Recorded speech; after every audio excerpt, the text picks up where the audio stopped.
शहर की चकाचौंध और तेज रफ्तार से भरी जिंदगी के बीच निशा का जीवन पूरी तरह आधुनिकता में डूबा हुआ था। वह एक पढ़ी लिखी और तेजतर्रार महिला थी जिसने शहर के हर पहलू को अपना लिया था। बड़े बड़े मॉल, शानदार रेस्तरां, ब्रांडेड कपड़े और तकनीकी सुविधाओं से सजी उसकी जिंदगी किसी सपने जैसी थी। निशा को शहर का ये जीवन बहुत प्रिय था और वह इसे अपने गांव से बेहतर मानती थी। हालांकि निशा के पति रवि का जीवन अलग था। वह भले ही शहर में आकर बस गए थे, लेकिन उनकी आत्मा अब भी गांव से जुड़ी हुई थी। रवि के दिल में गांव की सादगी और वहां के स्वाद की गहरी छाप थी। वह अक्सर गांव के देसी खाने की बातें किया करते थे, लेकिन निशा को वह बातें कोई खास नहीं लगती थी। वह हंसते हुए कहती, अरे शहर में इतनी सुविधाएं हैं, इतना स्वादिष्ट खाना मिलता है, फिर भला तुम्हारे गांव का साधारण खाना इसमें कैसे मुकाबला कर सकता है। रवि के लिए गांव का खाना महज एक भोजन नहीं था, बल्कि उसमें उनका बचपन, उनकी माँ का स्नेह और मिट्टी की खुशबू बसी हुई थी।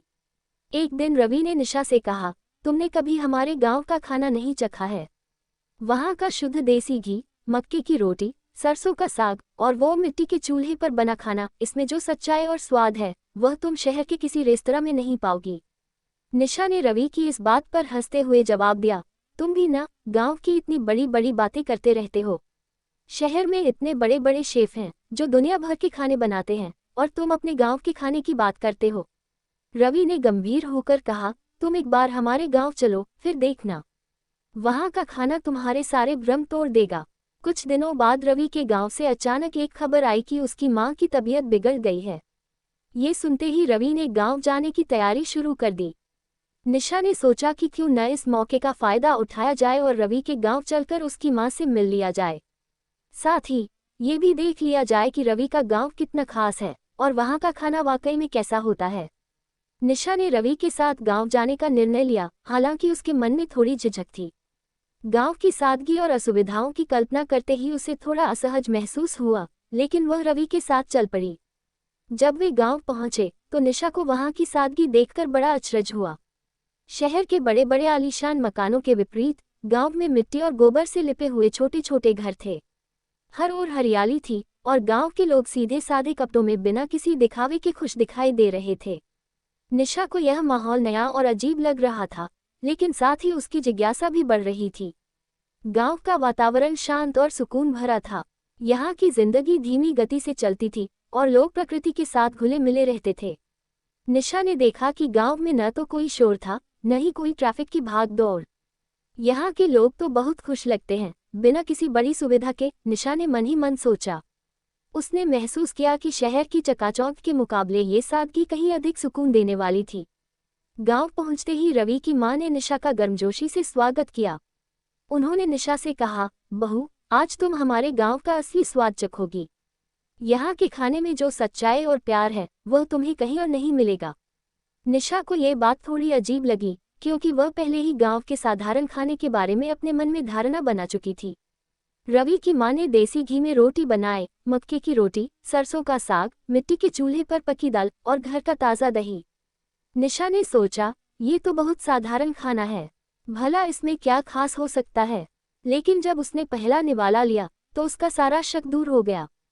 मक्के की रोटी और सरसों का साग उसे इतना स्वादिष्ट लगा कि वह शहर के बड़े रेस्तरां के खाने को भूल गई।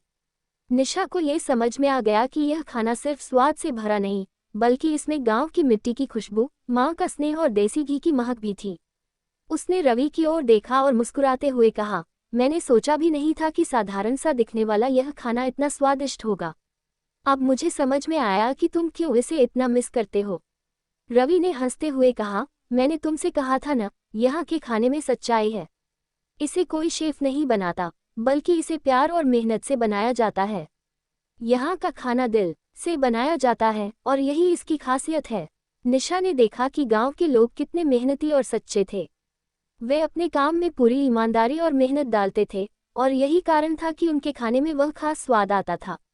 निशा को अब इस बात का एहसास हुआ कि गांव का जीवन भले ही साधारण हो, लेकिन उसमें जो सच्चाई और शांति थी वह शहर की तेज-तर्रार जिंदगी में नहीं मिल सकती थी।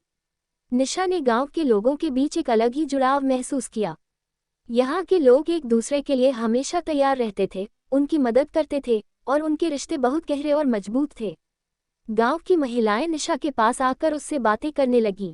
वे उसके कपड़े, उसके अंदाज और शहर की जिंदगी के बारे में जानने के लिए बहुत उत्सुक थीं। गांव के बच्चे भी निशा के पास आकर उसके साथ खेलने लगे। निशा ने महसूस किया कि यहाँ लोग एक दूसरे के साथ बिना किसी दिखावे और बनावट के जुड़े हुए थे। उनका जीवन भले ही साधारण था, लेकिन उसमें एक खास तरह का अपनापन और सुकून था जो शहर में कहीं नहीं मिलता था। कुछ दिनों के इस अनुभव ने निशा की सोच को पूरी तरह बदल दिया। उसने सीखा कि असली खुशी सादगी में छिपी होती है।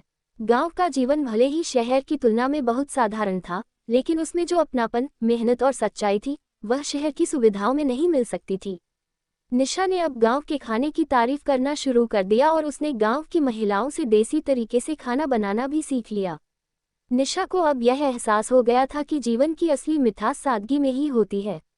उसने रवि से कहा, अब मुझे समझ में आ गया कि तुम गांव को इतना क्यों याद करते थे। यहाँ का खाना, यहाँ के लोग और यहाँ की शांति वाकई में अद्भुत हैं। मैं अब ये सोच रही हूँ कि हमें यहाँ और अधिक समय बिताना चाहिए। जब निशा और रवि शहर लौटे तो निशा ने अपने दोस्तों को गांव के इस अनुभव के बारे में बताया। उसने गांव के खाने की इतनी तारीफ की कि उसके दोस्त भी गांव जाने की इच्छा जताने लगे।